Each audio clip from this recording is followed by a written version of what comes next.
Hello बच्चों, लेकर आ गए हैं क्वेश्चन नंबर 2 14.1 एक्सरसाइज का। और ये चैप्टर है प्रोबेबिलिटी का। तो चलिए क्वेश्चन नंबर 2 को सीखते हैं, समझते हैं और कंटिन्यू करते हैं। क्वेश्चन नंबर 2 में गिवन है ए डाई इज थ्रोन, एक डाई को फेंका जाता है। डिस्क्राइब द फॉलोइंग इवेंट्स, जो भी इवेंट हुए हैं उसको समझाइए। जो हम यहाँ पर दे रखे, इवेंट तो हजारों होंगे पर हमें सिर्फ वही बताने हैं जो क्वेश्चन में गिवन है। पहला बताना है ए नंबर लेस देन 7, दूसरा है a number greater than 7, a multiple of 3, a number less than 4, an event number greater than 4 और a number not less than 4। ऐसे कुछ इवेंट है, उसके बाद कुछ कंडीशंस और गिवन है, उसको भी सॉल्व करना है। तो चलिए स्टार्ट करते हैं वीडियो को। मेरा नाम है गौरी शंकर माहेश्वरी और आप देख रहे हैं आपका अपना चैनल जीएसएम सर। तो बच्चों होता क्या है, लाइन यहाँ डाल देते हैं। ठीक है सर, तो हमें पहले बताना है सैंपल स्पेस।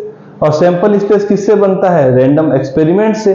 तो हम क्या करते हैं, जब डाई को फेंक दिया जाता है तो हम बनाते हैं सैंपल स्पेस। लिखते हैं यहाँ पर सॉल्यूशन में a die is thrown, a die is thrown, then the sample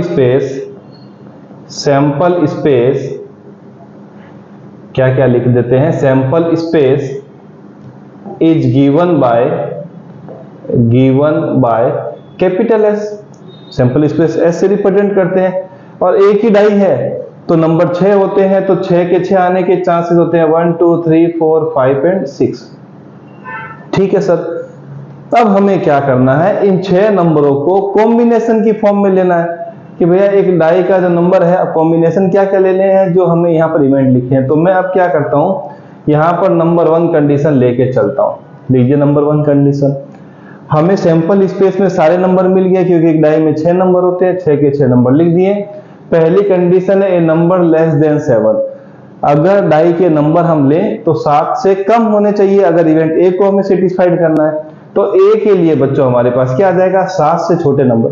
तो सब देख ही रहे हैं, सब 7 से छोटे ही हैं, तो सारे के सारे नंबर आ जाएंगे ए नंबर पे। चलिए सर ठीक है, ये बात तो समझ में आ गई। दूसरा है बच्चों बी वाला। बी में क्या क्वेश्चन गिवन है, ए नंबर ग्रेटर देन 7। कोई नंबर 7 से बड़ा दिख रहा है कि बिल्कुल नहीं। और अगर कुछ ऐसी कंडीशन है जिसमें आपके हाथ में कुछ ना लगे तो आप लिख दीजिएगा 5 PHI, या फिर इसको आप नल सेट भी बोल सकते हैं, चलेगा। पर इसको नल सेट ना बोले, इसका तो नाम है स्पेसिफिक क्या है, 5, और जिसमें कोई भी आपके पास एलिमेंट नहीं है, सैंपल एलिमेंट कोई मिलेगा नहीं। ठीक है, नंबर 3 पे आते हैं। क्या मिला है, ए मल्टीपल ऑफ 3। 3 से मल्टीपल वाले, ये लीजिए सी के पास आ गए। मल्टीपल 3 का मतलब 3 बन जा 3 to the 6, 2 ही नंबर है तो हम लिख देते हैं 3,6। चलिए अब आते हैं 4th नंबर पे। 4th नंबर पे क्या मिल गया बच्चों, डी। डी में क्या मिला है वो देखिए, ए नंबर लेस देन 4। 4 से छोटा नंबर कौन सा है, 1 2 3, तो लिख देते हैं 1, 2, 3। फिर आ गया 5वां नंबर, क्या मिलेगा बच्चों, e n even number greater than 4। चलिए हम लिखते हैं ई के लिए एक ऐसा इवन नंबर लाना है जो 4 से बड़ा है। 4 से बड़ा इवन नंबर तो एक ही है, वो कौन सा है बच्चों, 6, हम लिख देते हैं। और लास्ट आ गया 6th नंबर जो कि है एफ वाला, और उसमें अच्छी सी कहानी है जो हमें समझनी पड़ेगी। ए नंबर नॉट लेस देन 4, एक नंबर जो 4 से छोटा नहीं होना चाहिए।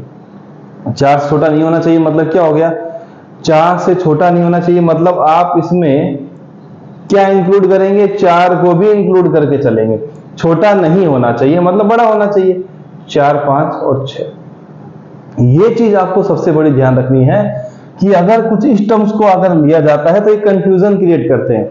हमको बोला गया नॉट लेस देन 4, तो हम क्या मानेंगे कि नॉट लेस है मतलब ग्रेटर है किससे, 4 से, तो हम क्या लिखेंगे, 5 और 6 लिखेंगे। पर ये थोड़े कंफ्यूजन करने वाले पार्ट होते हैं कि उन्होंने लिखा है नॉट लेस देन 4 मतलब 4 से छोटा नहीं होना चाहिए, नॉट लेस देन, पर 4 से और 4 से बड़ा तो हो सकता है, तो हमने 4 को भी इंक्लूड करना पड़ेगा। ये चीज आप याद रखिएगा। चलिए यहां पर हमारे पास 6 की 6 कंडीशंस आ गई और हमने इनको सोल्व आउट कर लिया। अब कहानी आती है इन सबको फाइंड करने की। तो सबसे पहला जो पार्ट है बच्चों हमारे पास है ए यूनियन बी का। यूनियन का मतलब सब कुछ लेके चलो, सब कुछ जो भी है। तो देखेंगे ए और बी में यहां पर देखेंगे ए में अगर आपके पास इसके सबसेट बनाएंगे, सबसेट मतलब कि जो इसके फिक्स कॉम्बिनेशन लेके हम बना सकते हैं किसी पर्टिकुलर एलिमेंट्स को लेकर, तो उसमें हमें एक सबसेट क्या मिलता है, 5 मिलता है। हर सेट का एक सबसेट होता है 5, वो फिक्स होता है, इसके साथ भी है, इसके साथ, सबके साथ होता है। कुछ ना हो तो क्या मिलेगा, 5 मिलेगा। अगर हम ए और बी का यूनियन लेके चल रहे हैं तो यूनियन लेके चलने का मतलब सब कुछ लेके चलना, पर रियली में ये दो तो इनके पास ऑलरेडी है, नल सेट को तो कोई लिखने की रिक्वायरमेंट नहीं है, तो सारे के सारे एलिमेंट्स जो आपको रिप्रेजेंट हो रहे हैं वो लिख दीजिए। तो हम ए यूनियन क्या लिखेंगे बच्चों, ए यूनियन बी में लिखेंगे 1 2 3 4 5 एंड 6, काम खत्म। दूसरा था ए इंटरसेक्शन बी। चलिए अब दोनों में बात ध्यान क्या रखने की है बच्चों, ए यूनियन बी किया तो नंबर्स लिखिए जो इनमें आ रहे हैं। अब इनमें 5 है, इसमें क्या है 1 2 3 4 5 6 है, तो हमें वही लिखने हैं जो नंबर्स है, तो हमने नंबर्स लिख के छोड़ दिया। पर अगर हम जाते हैं ए इंटरसेक्शन बी में, मतलब इन दोनों में कॉमन क्या है, कॉमन की बात आई तो मैंने बताई थी कि अगर ये 1 2 3 4 5 6 नंबर ए में दिख रहे हैं तो इसके साथ आपको एक नल सेट भी मिलता है 5, वो भी इसके साथ है, वो इसके साथ भी है, मतलब दोनों में कॉमन क्या मिलेगा, नल सेट, मतलब 5 लिख देंगे। ध्यान रखिएगा हर किसी सेट का साथ में आपको नल सेट मिलेगा, वो कंफर्म है। इसीलिए इन दोनों में अगर जैसे एक नंबर देखते हैं 5 और 7 में मुझे कॉमन नंबर लेना है, एचसीएफ निकालना है, तो आप बोलेंगे सर इन दोनों का तो एचसीएफ कुछ होगा ही नहीं, तो 0 एचसीएफ, ऐसा कभी होता ही नहीं है, 0 कभी होता ही नहीं है एचसीएफ। मतलब फिर हम क्या बोलेंगे, नहीं बच्चा इसके साथ 1 है, इसके साथ भी 1 है, मतलब एचसीएफ कितना हो गया, 1 हो गया, जो इनके साथ कॉमन था। तो इसके साथ वो नंबर दिख नहीं रहा जो 5 है, पर यहां दिख रहा है क्योंकि इसमें कुछ था ही नहीं एलिमेंट। तो हम क्या करते हैं, इन दोनों में जो कॉमन है वो हम यहाँ इंटरसेक्शन में लिख देते हैं। चलिए ठीक है, फिर आ गया बच्चों हमारे पास A union F. E union F, E और एफ की बात करें तो ये रहा ई और ये रहा एफ। तो आप देखेंगे कि हमें वो नंबर लेने हैं जो दोनों में आते हैं। तो हमने लिखा, देखिए सबसे पहले 4, फिर लिखा 5, फिर लिख दिया 6। सर ये 6 यहां पर भी, यहां पर भी 2 बार आ रहा है, पर लिखना एक ही बार है, जो कॉमन आ रहा है उसको एक बार, ये बात आप याद रखिएगा। यहां पर 4 5 6 आ गया, फिर आ गया डी इंटरसेक्शन ई, डी और ई का देखेंगे, ये रहा डी और ई। अब इंटरसेक्शन चेक करेंगे, इसमें 1 2 3 है, पर यहां तो कुछ है नहीं, तो जब दोनों में कॉमन देखा तो कुछ आया ही नहीं। जब कुछ नहीं आता है तो क्या आता है बच्चों, 5, तो आप यहां लिख देंगे 5। कुछ कॉमन ना आए तो हरदम 5, जैसे यहां कुछ कॉमन नहीं आता क्या लिखते हैं, 1 आता है, वैसे ही यहां पर कुछ कॉमन ना आए तो क्या आता है, फिक्स चीज है, 5 लिख दीजिए। चलिए अब हम आगे आते हैं, यहां तो दिख तो रहा होगा ना, फिर आगे चलते हैं। चलिए इसके नीचे भी हम जा सकते हैं, कोई दिक्कत नहीं है। अब क्या है बच्चों हमारे पास, डी इंटरसेक्शन ई के बाद ए माइनस सी। अब चलिए ए माइनस सी को देखते हैं। ए के जो भी आपके पास सैंपल स्पेस आया है उसमें से आपको सी के सैंपल स्पेस को माइनस कर देना है। कैसे, आप देखेंगे ए ये रहा, सी ये रहा, तो जो भी सी के अंदर दिख रहा है, क्योंकि माइनस सी को कर रहे हैं, जो भी सी के अंदर दिख रहा है वो अगर ए के अंदर है तो उसको हटा दो। तो हमने यहां देखा 3 और 6, यहां पर भी दिख रहा है, मतलब 3 और 6 को नहीं लिखना है, बाकी सबको लिख दीजिए, यही मिलेगा ए माइनस सी, मतलब 3 और 6 को माइनस किया तो 1 2 4 एंड 5, तो लिखते हैं 1 2 4 एंड 5, ये क्या बन गया, ए माइनस सी। चलिए अब आता है बच्चों हमारे पास डी माइनस ई, चलिए हम यहां लिख देते हैं डी माइनस ई। यहां दिख तो रहा था ना, देख लेते हैं फिर से एक बार। चलिए बहुत अच्छा, यहां दिख ही रहा है। अब डी माइनस ई पर आते हैं, तो डी माइनस ई में बच्चों क्या है, डी के एलिमेंट में से ई के एलिमेंट को माइनस करना है।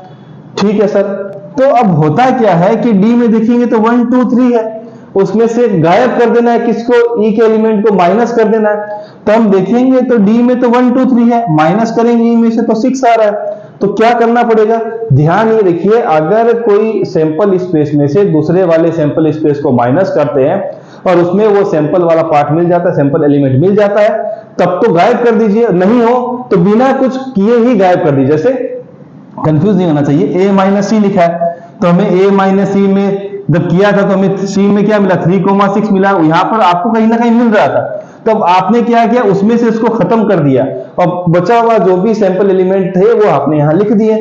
पर अगर आपके पास कोई सैंपल स्पेस है, उसमें से दूसरे सैंपल स्पेस को माइनस कर रहे हैं और उनमें से कुछ कॉमन ना आ रहा हो तो उसको सीधा ही गायब कर दीजिए। जैसे d माइनस ई कर रहे हैं तो यहां 1 2 3 है, यहां पर क्या लिखा है 6 लिखा है, तो आप जब 6 को इसमें से माइनस करेंगे तो माइनस होगा ही नहीं, ऑटोमेटिक गायब कर दीजिए। मतलब यहां पर आपको कुछ भी चेंजेस नहीं करने हैं, जो है वो वैसा ही लिख दीजिए। मतलब यहां 6 का कोई रोल ही नहीं होगा अगर यहां कॉमन ना मिल जाओ।